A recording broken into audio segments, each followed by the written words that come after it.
The big national story, I'm sorry to say, but it's COVID-19.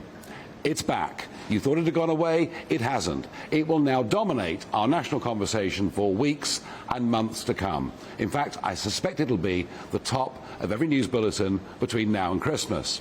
A friend of mine said this morning, can't we have Brexit back, please? It wasn't quite as depressing as talking about COVID-19.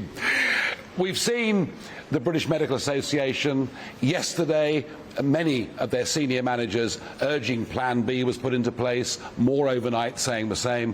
What does Plan B mean? Well, it means the mandatory wearing of face masks. It means vaccine passports and many other restrictions on our life. The government yesterday was slightly cagey.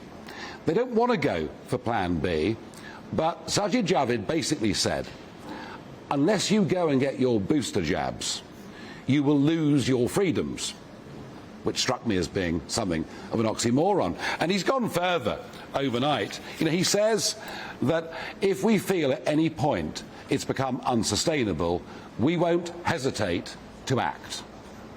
That means only one thing.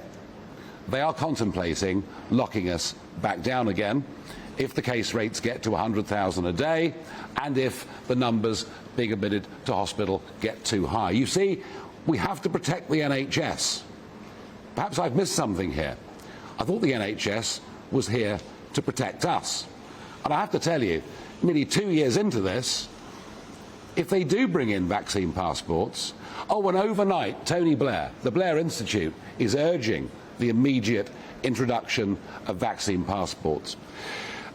I think we're not too far away from the government following Scotland and making us have vaccine passports. That would mean coming into this magnificent building here in Folkestone, which is a Wetherspoons pub, you would need to show a vaccine passport to come and buy a drink.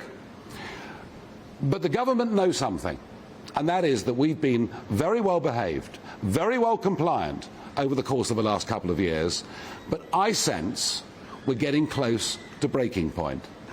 I sense if they try and lock us back down again, there'll be many millions of people who will say, the hell with it. And I have to tell you, I will not be showing any vaccine passport to go and buy a pint in Wetherspoons or any other pub. I just don't think that makes sense. I don't believe that is a reasonable step to take. It's too big an infringement on our liberties.